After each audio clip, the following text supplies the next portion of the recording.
Hi, this is Kanmani. So வணக்கம். First இந்த வீடியோவில் ஆல்ரெடி டைட்டில்லாம் பார்த்து என்ன இருக்கும் அப்படின்னு ஓரளவுக்கு தெரிஞ்சிருக்கோம். நான் வந்து கல்யாணம் ஆகி ஒரு 6 இயர்ஸ் ஆக போகுது. 5 இயர்ஸ் கம்ப்ளீட் ஆகிடுச்சு.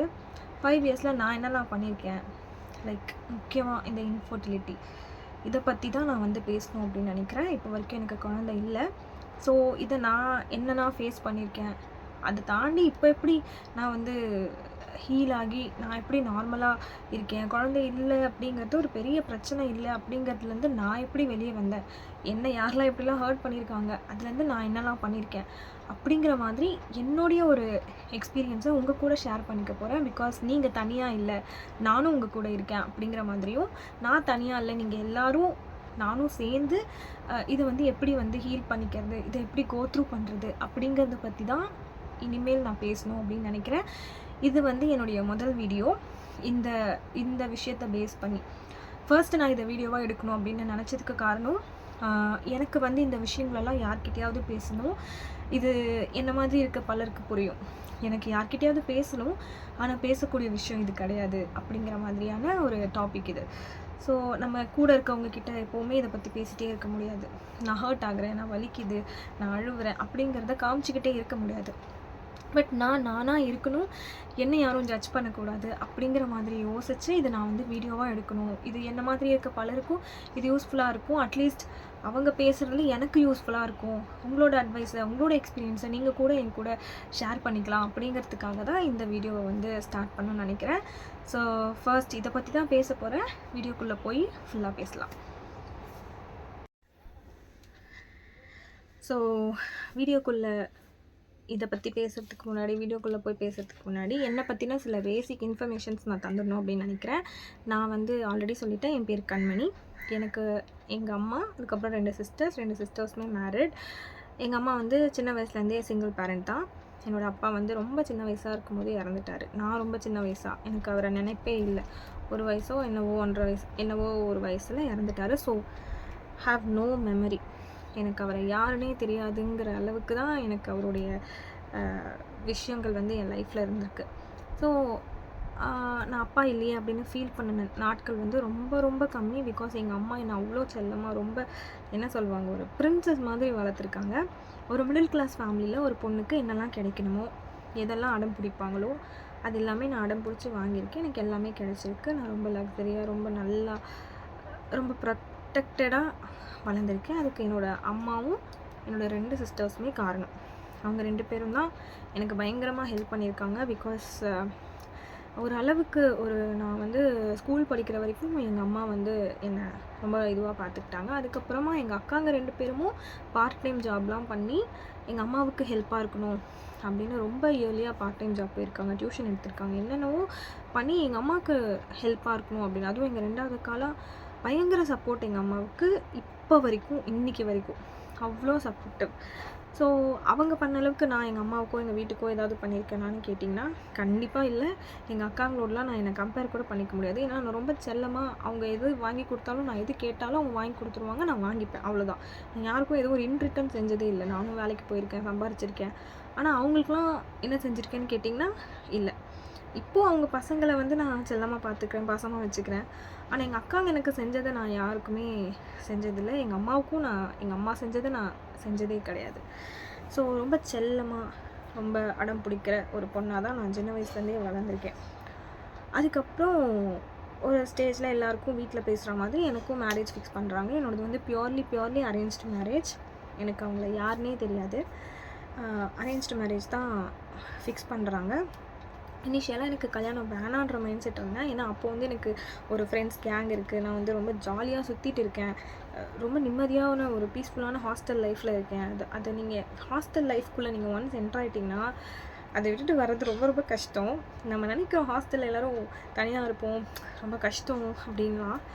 பட் ஆக்சுவலி ஹாஸ்டலில் நீங்கள் ஒரு 1 இயர் இருந்துட்டிங்கன்னா உங்களால் அந்த ஹாஸ்டல் லைஃப்பில் மிஸ் பண்ண முடியாது. என்னோடய லைஃப்பில் பெஸ்ட்டு டேஸ்னால் அது என்னோடய ஹாஸ்டல் லைஃப்னு தான் நான் ஃபஸ்ட்டு சொல்லுவேன். ஸோ இப்போ வரைக்கும் எனக்கு இருக்கிற நிறைய ஃப்ரெண்ட்ஸ் என்னோடய ஹாஸ்டல் ஃப்ரெண்ட்ஸாக தான் இருக்காங்க. ஸோ அப்படி ஒரு லைஃப்பை விட்டுட்டு எனக்கு மேரேஜ் பண்ணுறதுல விருப்பம் இல்லை.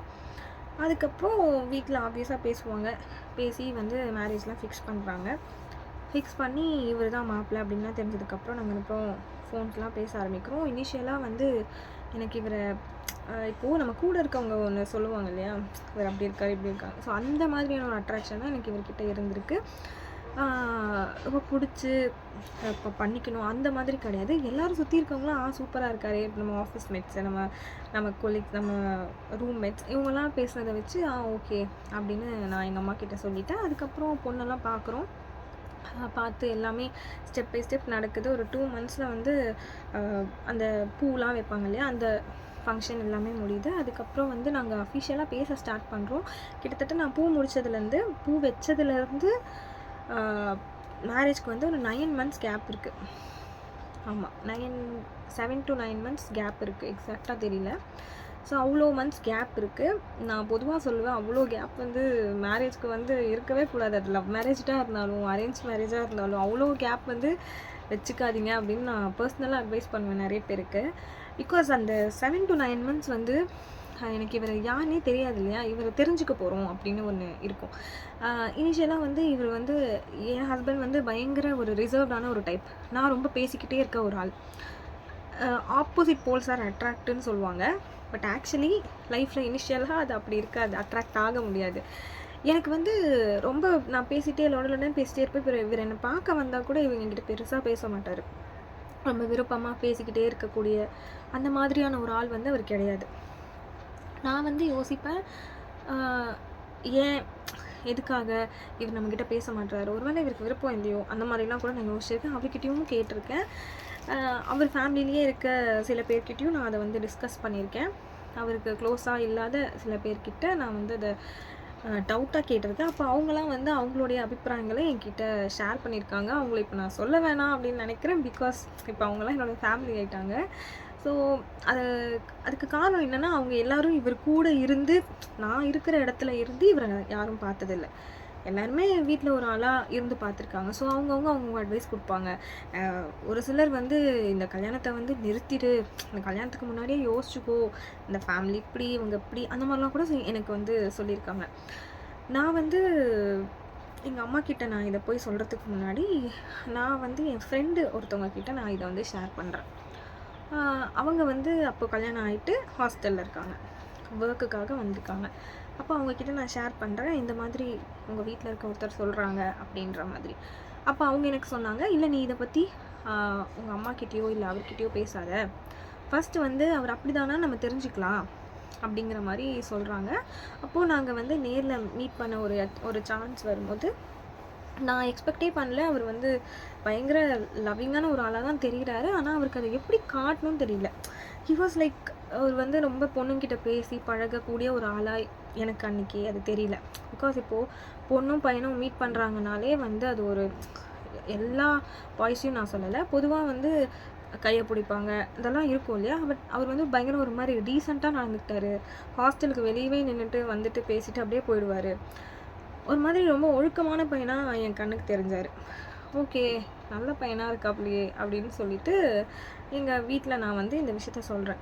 ஆக்சுவலாக என்னோடய ஹாஸ்டலுக்கு அவங்க வந்தாங்க, இந்த மாதிரி நான் நடந்துச்சு, இந்த மாதிரி கிஃப்ட்லாம் கொடுத்தாங்க, நான் கொடுத்துட்டு போயிட்டாங்க. ஆனால் இதுக்கு முன்னாடி இந்த விஷயங்கள் நடந்திருக்கு, எனக்கு இவங்க வந்து இந்த மாதிரி சொன்னாங்க இவங்கள பற்றி அப்படின்லாம் சொல்லும் போது எங்கள் அம்மா வந்து சிம்பிளாக சொல்லிட்டாங்க, யாருமே நீ இருக்கிற இடத்துல இருந்து அந்த பையனை பார்த்துருக்க முடியாது. ஸோ உனக்கு இப்போ அந்த பையன் வந்து ஒரு நல்ல பையன் அப்படிலாம் தோணுது இல்லையா, ஸோ நீ அதை மட்டும் எடுத்துக்கோ. மேரேஜ் லைஃப் எல்லாருக்கும் ஒரே மாதிரி இருக்காது. மேபி அந்த பையன் ரொம்ப பொறுப்பாக இருக்கான்னு நீ சொல்கிற, அந்த ஃபேமிலியாகவும் எனக்கு நல்லா ஃபேமிலின்னு தான் படுது. அவங்க அப்பாலாம் நல்லா பேசுகிறாரு, எங்கள் மாமனார் வந்து பயங்கர ஒரு நல்ல ஆள், நல்ல ஒரு மனுஷன், அந்த மாதிரி அந்த கேரக்டர் அப்படியே என் ஹஸ்பண்டுக்கு வந்திருக்குன்னு நான் இப்போ வரைக்கும் ஹஸ்பண்ட்டை சொல்லுவேன். உங்கள் அப்பா போனோம் ஒன்றும் மாறாமல் அப்படியே உங்ககிட்ட வந்திருக்கு அப்படின்னு சொல்லுவேன். பிகாஸ் அப்படியே டிட்டோ, ரொம்ப பொறுப்பான பையன், செலவாளி கிடையாது, அந்த மாதிரி ரொம்ப மேட்ச்டான ஒரு காம்போ அவங்க அப்பாவும் அவரும். ஸோ அப்படி என் மம்மி வந்து சொன்னாங்க. சரி ஓகே அப்படின்னு சொல்லிவிட்டு நானும் அக்செப்ட் பண்ணிவிட்டு நகர்ந்து போயிடுறேன். கல்யாணம்லாம் ஆகுது. ஆனதுக்கப்புறம் எனக்கு வந்து இனிஷியலி ரொம்ப ஒரு மாதிரி பயமாக இருக்குது. ஏன்னா நான் நினச்ச அந்த க்ளோரிஃபைடான மேரேஜ் லைஃப் வந்து ஆக்சுவலி ரியாலிட்டியில் வந்து அது நடக்காது இல்லையா. ஸோ அது அப்படி இல்லை, க்ளோரிஃபைடாக ஹாப்பியாக அப்படிலாம் எல்லாருக்கும் இருக்காது. அதுவும் நம்ம அரேஞ்ச் மேரேஜ் பண்ணும்போது அவங்க நம்ம யாருன்னே தெரியாது, அவங்க எப்படி நடந்துப்பாங்க, ஒரு ஒரு பெட்ஷீட் சேஞ்ச் பண்ணுறதுல, ஒரு ட்ரெஸ்ஸை மாற்றாதில் கூட மாட்டாமல் இருக்கிறதுல கூட சின்ன சின்ன பிரச்சனைகள் உருவாகும். அதெல்லாம் வந்து இந்த ஃபேன் ஆஃப் பண்ணுறது, இதெல்லாம் வந்து ஒரு மாதிரி மென்டல் டார்ச்சராக இருக்கும் இனிஷியலி. பிகாஸ் அந்தளவுக்கு நம்ம ஒன்றுமே தெரியாமல் ஒரு லைஃப்குள்ளே போயிருப்போம். ஸோ அது பழகி அது தெரிஞ்சுக்கிறதுக்கே நமக்கு கொஞ்சம் நாள் ஆகும், கொஞ்சம் டைம் எடுத்துக்கும்.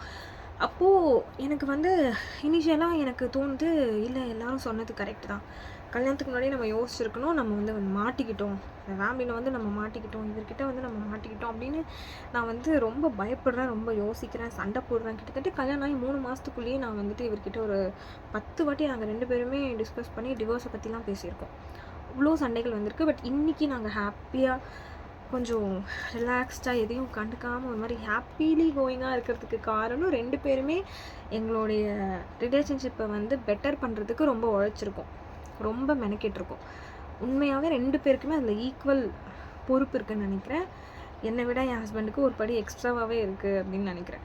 ஸோ அப்படி எங்களுக்குள்ளே இனிஷியலாக செட்டே ஆகலை. ஏதோ ஒரு ஏதோ ஒரு நர்வ் வந்து ஃபிக்ஸ் ஆகலை எங்களுக்குள்ளே. அந்த டைமில் ஒரு 3 மந்த்ஸ்னால் ஒரு 2.5 3 மந்த்ஸ்க்குள்ளேயே நான் வந்து பீரியட் மிஸ் ஆகுது, கொஞ்சம் ஹெசிடேஷனாக இருக்குது, ஆனால் அப்பப்போ ஸ்டொமக் பெயின் இருக்குது. ஸோ அந்த மாதிரி டைமில் ஹாஸ்பிட்டல் போய் செக் பண்ணலாம் அப்படின்ட்டு ஹாஸ்பிட்டல் போய் செக் பண்ணுறோம். அப்போ வந்து இனிஷியலாக சொல்லிட்டாங்க, நம்ம வந்து டேப்லெட் கொடுத்து இதை வந்து ஸ்பாயில் பண்ணிக்கலாம் அப்படின்னு சொல்கிறாங்க. பிகாஸ் அது வந்து டியூப்பில் இருக்கிறதுனால அந்த மாதிரி பண்ணலாம். அப்போ அதுக்கான சென்ஸ் கிடையாது, அது என்ன ஆகும் என்ன ஏது எதுவுமே தெரியாது. Even though I'm not ready for that அந்த குழந்தைக்கு நான் ரெடி கூட ஆகலை. பிகாஸ் ஃபேமிலிக்குள்ளே அவ்வளோ பிரச்சனைகள் எனக்கு இருக்குது, அவ்வளோ பேரால் நான் வந்து சஃபர் ஆகிட்டுருக்கேன். எப்படா இந்த இதை விட்டு போவோன்ற அளவுக்கு எனக்கு இருக்குது. அப்போ அந்த விஷயம் நடக்கும்போது எனக்கு வந்து ஓகே அப்படின்ற ஒரு மைண்ட் செட்டே இருந்துடுச்சு. ஃபஸ்ட்டு டே எனக்கு எந்த பெயினும் இல்லை, ஃபஸ்ட்டு டைம் வந்து எனக்கு எந்த பெயினுமே இல்லை, I was all right. Second day third டேக்கு அப்புறமா தான் எனக்கு இந்த பெயின்லாம் வருது. பட் ஃப்ளோ இருக்குது, பீரியட்ஸ்லாம் ஃப்ளோலாம் இருக்குது. அப்போ நான் ரெடி ஆகலை. அந்த 4 நாள் கிட்டத்தட்ட ஒரு வாரம் நினைக்கிறேன், பயங்கரமாக ரெஸ்ட் எடுக்க சொல்லியிருந்தாங்க. அந்த ரெஸ்ட்டே தான் இருந்தேன். ஒரு 5 நாள் வரைக்கும் எனக்கு அந்த ஃப்ளோஸ்லாம் இருந்துச்சு. அதுக்கப்புறமா தான் ஹாஸ்பிட்டல் போயிட்டு பார்த்தோம். அந்த 5 நாளில் ஆக்சுவலாக நான் என் ஹஸ்பண்ட் கிட்ட ஒரு நல்ல விஷயங்களை பார்த்தேன். நல்ல விஷயம், அவர் ரொம்ப நல்லவர் தான். பட் சண்டை போடும்போது நம்ம நிறைய விஷயங்களை வந்து பார்க்க மாட்டோம், அந்த மாதிரி இருந்துச்சு. வீட்லேயும் பிரச்சனைகள் இருந்துக்கிட்டே இருக்கும். அப்போது நம்ம அவரை பெருசாக கவனிச்சிருக்க மாட்டோம். நான் ஒரு வாரம் நான் வந்து பயங்கரமாக ரெஸ்ட் எடுக்கும் போது அவர் என்னை பார்த்துக்கிற விதத்தில் தான் ஆக்சுவலி குவைட் இம்ப்ரெஸ்ட். ஓகே, பையன் கொஞ்சம் நல்ல பையனாக தான் இருக்கான், நம்மளை நல்லா பார்த்துக்கிறான், இந்த விஷயத்தை இப்படி ஹேண்டில் பண்ண முடியும் அப்படின்னு நினைக்கிறான் அப்படின்ற மாதிரி கொஞ்சம் ஸ்மூத்தாக எனக்கு. அப்போ அந்த 3 மாதத்தில் நாங்கள் சண்டைலாம் போட்டிருக்கோங்க, எனக்கு எதெல்லாம் செட் ஆகலையோ அதெல்லாம் கொஞ்சம் மாற்றிக்கிறேன் அப்படின்னு. அப்போ தான் ஆக்சுவலாக நான் படுத்து ரெஸ்ட் எடுக்கிறேன். அப்போ தான் அவர் வந்து என்கிட்ட நான் அழும் போதெல்லாம் தான் அவர் என்கிட்ட பேசுகிறாரு. லைக் இது வந்து இப்படி தான் இருக்கும்ப்பா, இது வந்து கஷ்டம்தான், எனக்கும் புரியுது, நான் கூட எக்ஸ்பெக்ட் பண்ணேன், பட் ஆக்சுவலாக நான் எக்ஸ்பெக்ட் பண்ணல, அவரோட பாயிண்ட் ஆஃப் வியூ படி நான் கூட எக்ஸ்பெக்ட் பண்ணேன், இது நடந்துடுச்சு, இட்ஸ் ஓகே, டாக்டரே இதெல்லாம் சொல்லியிருக்காங்க, இப்படி தானே சொல்லியிருக்காங்க, ஸோ நம்ம வந்து கடக்க முடியும் அப்படிங்கிற மாதிரி அவங்க வந்து எனக்கு அட்வைஸ் பண்ணும்போது தான் ஐ ரியலைஸ்ட், ஓகே இந்த பையன் நல்லா இருக்கான், நல்ல பையனாக இருக்கான், ஓகே தான் அப்படிங்கிற மாதிரி நானும் கொஞ்சம் அட்ஜஸ்ட் பண்ணிட்டு போகணும் அப்படின்னு நான் வந்து இனிஷியலாக ஸ்டார்ட் பண்ணேன். பட் ஆக்சுவலாக எனக்கு ஏதோ ஒன்று, நான் வந்து ரொம்ப பிடிவாதமாக வளர்ந்த ஒரு ஆள் தான். அது பிடிவாதங்கிறத தாண்டி நான் வந்து ஈக்குவாலிட்டி எக்ஸ்பெக்ட் பண்ணுவேன். எல்லா இடத்துலையுமே, எல்லார்கிட்டேயுமே, எல்லா விஷயங்கள்லையுமே நான் வந்து ஒரு ஈக்குவாலிட்டி இருக்கணும் அப்படின்னு பொதுவாக எக்ஸ்பெக்ட் பண்ணுவேன். இப்போது 3 பேர் இருக்காங்க, ஒரு பழம் தான் இருக்குன்னா அந்த ஒரு பழத்தை 3ஆக பகிரும் போது ஈக்குவலாக இருக்காது, எங்கேயோ ஒரு பிசுறு தட்டும் இல்லை. ஆனால் நான் ஈக்குவலாக தான் இருக்கணும்னு நினைப்பேன். இப்போது ஒரு பழத்தை வந்து நீங்கள் 3ஆக பிரிச்சிங்கன்னா ஒரு பாயிண்ட் வந்து எக்ஸ்ட்ராவாக இருக்கும், அதையும் நான் 3ஆக பிரிக்கணும் அப்படின்னு நினைக்கக்கூடிய ஒரு ஆள். ஈக்குவாலிட்டி தான் எந்த பிரச்சனையும் இல்லாமல் இருக்கும் அப்படின்னு. பட் நான் லைஃப்பில் கற்றுக்கிட்டேன், எல்லாமே ஈக்குவலாக இருந்துட்டால் தான் பிரச்சனை வரும், எல்லாத்துலேயும் நம்ம ஈக்குவாலிட்டி எக்ஸ்பெக்ட் பண்ணால் தான் ரொம்ப பெரிய ப்ராப்ளம்ஸ் வந்து நம்ம ஃபேஸ் பண்ண வேண்டியது வரும் அப்படிங்கிறதெல்லாம் நான் மேரேஜ் லைஃப்பில் தான் கற்றுக்கிட்டேன், தெரிஞ்சுக்கிட்டேன். இன்னமும் நான் தெரிஞ்சேன்னா இப்பயும் நான் ஈக்குவாலிட்டியில் தான் நிற்பேன். ஏன்னா அது வந்து எனக்கு நான் கற்றுக்கிட்ட ஒரு பாடம். எதுவாக இருந்தாலும் சரியாக இருக்கணும், நேர்மையாக இருக்கணும். பங்குனா அது பகிரப்படணும் அப்படிங்கிற மாதிரி யோசிக்கக்கூடிய ஒரு ஆள். அப்போ எனக்கு இவர் கூட செட்டே ஆகலை. பிகாஸ் இவர் வந்து இவங்க வீட்டில் வந்து ஒரு ஆட் மேன் அவுட் மாதிரி. இவர் வந்து யார் எது இவரை பேசினாலும் சரி, இவரை சுற்றி இருக்கவங்கள பேசினாலும் சரி, எதுக்குமே ஹில் நாட் ரியாக்ட். அவர் ரியாக்டே பண்ண மாட்டார். ரொம்ப ஒரு மாதிரி காமன் கம்போஸ்டாகவே இருப்பார். அப்போது எங்களுக்கு வந்து ஒரு 3, 4, 5 மந்த்ஸ் கழித்து எனக்கு அப்புறமா சிலருக்கெல்லாம் கல்யாணம் ஆகுது. அந்த மாதிரி டைமில் நான் ஃபங்க்ஷன்ஸ்க்கெலாம் போகும்போது நிறைய பேர் என்னை வந்து கேட்க ஆரம்பிக்கிறாங்க, உங்களுக்கு எப்போ விசேஷம், நீ எப்போ ஆக போகிற, உனக்கு எப்போ அப்படின்லாம் கேட்கும்போது தான் எங்கள் 2 பேருக்கும் ஹிட் ஆகுது. நமக்கு அந்த டைமே முடிஞ்சிடுச்சு போல், நம்மளை பீஸ்ஃபுல்லாக விடுற டைமுங்கிறது ஒரு 5-6 மாதம்தான் போல். அதுக்குள்ளேயே நம்மளை வந்து டார்ச்சர் பண்ண ஆரம்பிச்சிருவாங்கன்னு எனக்கு அப்போ தெரியாது. ஏன்னா அப்போ நாங்கள் யோசித்த விஷயம் வந்து டாக்டர் செட் 1-2 இயர்ஸ் போகட்டும் அப்படின்ற மாதிரிலாம் சொன்னதை வச்சு நாங்களாம் ஒரு முடிவு பண்ணிட்டோம். ஓகே, இது வந்து ரொம்ப அவசரம்லாம் கிடையாது அப்படின்னு. பட் மக்கள் நம்மளை சுற்றி இருக்கவங்க, நமக்கு ரொம்ப க்ளோஸ் ஆனவங்க, விரோதியாக இருக்கவங்க கூட எப்போ விசேஷம் கேட்கும்போது நமக்கு ரொம்ப ரொம்ப ரொம்ப ரொம்ப ஹிட் ஆகும், ரொம்ப வலிக்கும். எனக்கு தெரியும். இப்போ கூட நான் வந்து அழுவவே கூடாது அப்படின்னு இருக்கேன். பிகாஸ் ரொம்ப நமக்கு க்ளோஸ் டு த ஹார்ட்லாம் வந்து நம்மளை ஹர்ட் பண்ணுவாங்க. அதெல்லாம் வந்து நான் ரொம்ப அழுதுருக்கேன் இனிஷியலாக. ஒரு கல்யாணம் ஆகி 2 இயர்ஸில் வந்து எங்கள் வீட்டில் வந்து ஒரு வெட்டிங். எனக்கு ரொம்ப க்ளோஸ் அவங்க, என்னோடய அக்கா, என்னோடய மாமா பொண்ணு, அவங்களுக்கு வந்து வெட்டிங். நான் வந்து லைஃப்பில் அவ்வளோ ஹர்ட் ஆனேன்னா அது அவங்களோட வெட்டிங்கில் தான். அவ்வளோ ஹர்ட் ஆகியிருக்கேன். பிகாஸ் அந்த என் கல்யாணத்துக்கு நான் ரெடி ஆகிறத விட என்ன சொல்வது, கொஞ்சம் எக்ஸ்ட்ரா எஃபோர்ட் போட்டு அவங்க கல்யாணத்துக்கு நான் ரெடியானேன். பிகாஸ் என்னை விட அவங்க சீனியர், ஐ மீன் பெரியவங்க. அவங்களுக்கு வந்து லவ் மேரேஜ். ஸோ அவங்களுக்கு வந்து நாங்கள் சீக்கிரமாக கல்யாணம் ஆகணும் அப்படின்னு நாங்கள் வெயிட் பண்ணிட்டு இருந்தோம். எங்கள் மாமாலாம் ஒத்துக்கிட்டு நான் கல்யாணம் ஆனதுக்கப்புறமா தான் அவங்களுக்கு கல்யாணம் பண்ணுறாங்க. ஸோ நான் வந்து அது இதுன்னு பயங்கரமாக நான் வந்து ரெடி ஆகிட்டு இருக்கேன். ரிசப்ஷன்லாம் ரெடி ஆகிறோம். நான் ரொம்ப ஃபேமிலியாக க்ளோஸாக பழகினவங்கலாம் என்னை பார்த்த உடனே கேட்குறாங்க. இத்தனைக்கும் கல்யாணம் ஆகி 2 வருஷம் ஆகிடுச்சு. அதுக்குள்ளே நம்மளை நிறைய பேர் கேட்டிருப்பாங்க இல்லையா? அப்போது நான் வந்து மென்டலி ஆக்சுவலாக I'm ready to face the people. நான் வந்து எல்லோரையும் ஃபேஸ் பண்ண ரெடி ஆகிட்டேன்.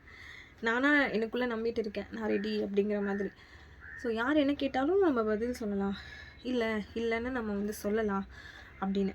ஆனால் ஒருத்தராக கேட்கும்போது இல்லை அப்படின்னு சொல்கிறது வந்து ரொம்ப ரொம்ப கஷ்டம், ரொம்ப ரொம்ப வலிக்கும், பேசவே முடியாது. எனக்கு வந்து இந்த சோக் ஆகுறது அதெல்லாம் நான் ஆக்சுவலாக அப்படின்னா அது எப்படி இருக்கும் அப்படிங்கிறது அன்னைக்கு தான் நான் ஃபஸ்ட் டைம் ஃபீல் பண்ணேன். அந்த ரிசப்ஷன்லேயும் மேரேஜ்லேயும் தான். ரிசப்ஷனில் நான் ஃபீல் பண்ணி ரொம்ப உடஞ்சி போயிட்டேன். அன்றைக்கி எனக்கு வேறு சில விஷயங்களும் இருக்குது. என் ஹஸ்பண்ட்ட நான் இதெல்லாம் சொல்லணும், நான் வந்து ஃபீல் பண்ணணும், நான் வந்து அழணும். பிகாஸ் அவர்கிட்ட மட்டும்தான் இந்த மாதிரி விஷயங்களை ஷேர் பண்ணிக்க முடியும் அப்படின்லாம் நான் யோசித்து நான் வந்து அவர்கிட்ட சொல்லணும் அப்படின்னு நினைக்கிறேன். அப்போ வந்து அவ்வளோ சுற்றி அவ்வளோ விஷயங்கள் நடக்குது. ஆனால் என் ஹஸ்பண்ட் வந்து ஃபேமிலியோட கொஞ்சம் பிஸியாக அப்படி இருக்கார். ரொம்ப ஹர்ட் ஆகிருக்கேன், ரொம்ப உடஞ்சிருக்கேன். நெக்ஸ்ட் டேக்கு நான் ரெடியாகவே இல்லை. பட் அதை யார்கிட்டையும் சொல்ல முடியாது. எங்கள் மாமா மாமிக்கிட்டேயோ அக்காங்கிட்டேயோ போய் சொல்ல முடியாது. ஐம் நாட் ரெடி, எனக்கு யாரையும் பார்க்க பிடிக்கல, எனக்கு யாரையும் ஃபேஸ் பண்ண பிடிக்கல அப்படின்னா எனக்கு சொல்ல முடியல. அதுக்கப்புறம் நான் தூங்கி எழுந்துட்டு நானே சரி ஓகே, இதெல்லாம் நம்ம பிளான் பண்ணியிருக்கோம், மறுபடியும் ஒரு வாட்டி அக்காவுக்கு மேரேஜ்லாம் ஆகாது. ஸோ இதை வந்து நம்ம வந்து இந்த நாளை நம்ம வந்து கடந்து போயிடணும் அப்படின்ட்டு அன்றைக்கி ஒரு 2-3 பேர்கிட்ட நான் வந்து கல்யாணத்தில் பேசியிருப்பேன். மற்றபடி நான் யாரையுமே ஃபேஸ் பண்ணவே இல்லை. நான் மேடையிலேருந்து பெருசாக இறங்கவே இல்லை. இறங்கி கீழே வந்தப்பையும் என் ஃபேமிலி பக்கத்துலேயே தான் உட்காந்துருந்தேன். நான் யார்கிட்டையுமே போய் ஹாய் ஹலோ எப்படி இருக்கீங்க அதெல்லாம் நான் வந்து பேசலை. எப்படி இருக்கீங்க, சாப்பிட்டீங்களா, அதெல்லாம் நம்ம க்ளோஸ் பீப்புள்கிட்ட கேட்போம் இல்லையா? அதுவும் அது எங்கள் வீட்டு கல்யாணம் அப்படின்னும் போது நம்ம ஒவ்வொருத்தரையும் பார்த்து கேட்போம் இல்லையா? பட் மேரேஜில் நான் அந்த மாதிரிலாம் பெருசாக யாரையுமே போய் கேட்கவே இல்லை. பிகாஸ் எனக்குள்ளே வந்து ஒரு பயம் வந்துருச்சு. ஏன்னா நான் ஆல்ரெடி நைட்டு நடந்ததையே இன்னும் அதுலேருந்தே நான் இன்னும் வெளியே வரல. இப்போ நான் அடுத்தது என்ன பண்ண போகிறேன் அப்படிங்கிற மாதிரி ஒரு பயம், பதட்டம் அதெல்லாம் வந்துருச்சு. இன்னும் நான் அதை யார்கிட்டையுமே பேசலை. பட் நான் ரொம்ப உடஞ்சிட்டேன். நம்மளை எப்படி மக்கள் இவ்வளோ ஹர்ட் பண்ணுவாங்க? இவ்வளோ வெறுப்பாங்களா? இவ்வளோ நம்மக்கிட்ட ஹார்ஷாக நடந்துப்பாங்களா? அப்படிங்கிறத பொதுவான மக்கள் இப்படி தான் இருப்பாங்கன்னு எனக்கு புரிஞ்ச நாள் வந்து அதுதான். ஸோ அந்த 2 நாள் என் லைஃப்பில் நான் வந்து மறக்கவே மாட்டேன். எனக்கு எங்கள் அக்காவோட கல்யாணம்னாலே எனக்கு அந்த சிச்சுவேஷனும் அந்த சிச்சுவேஷனை ஸ்பாயில் பண்ண அந்த ஆட்களும் தான் எனக்கு ஆக்சுவலாக ஞாபகம் வரும். இப்போ வரைக்கும் அவங்க என்னை யாரெல்லாம் ஹர்ட் பண்ணாங்களோ அவங்க வீட்டு மேரேஜ்க்கெலாம் நான் போக மாட்டேன். பிகாஸ் எங்கள் வீட்டு கல்யாணத்துலேயே வந்து என்னை ஹர்ட் பண்ணிட்டாங்க. அவங்க வீட்டு கல்யாணத்துக்கு நான் போனால் நான் என்ன ஆகணும் அப்படின்னு மென்டல் ட்ராமாவாக இருக்கும். அதெல்லாம் எனக்கு யோசிச்சா இப்போ வரைக்கும் இருக்கும். அதெல்லாம் கொஞ்சம் கொஞ்சமாக நான் வந்து வெளியே வர்றதுக்கு முதல் காரணம் என்னோடய ஹஸ்பண்ட் தான். அவர் மாதிரி என்னால் யாருமே அவ்வளோ சப்போர்ட்டிவாக இருக்கவே முடியாது. பயங்கரமாக சப்போர்ட்டிவாக இருப்பாங்க.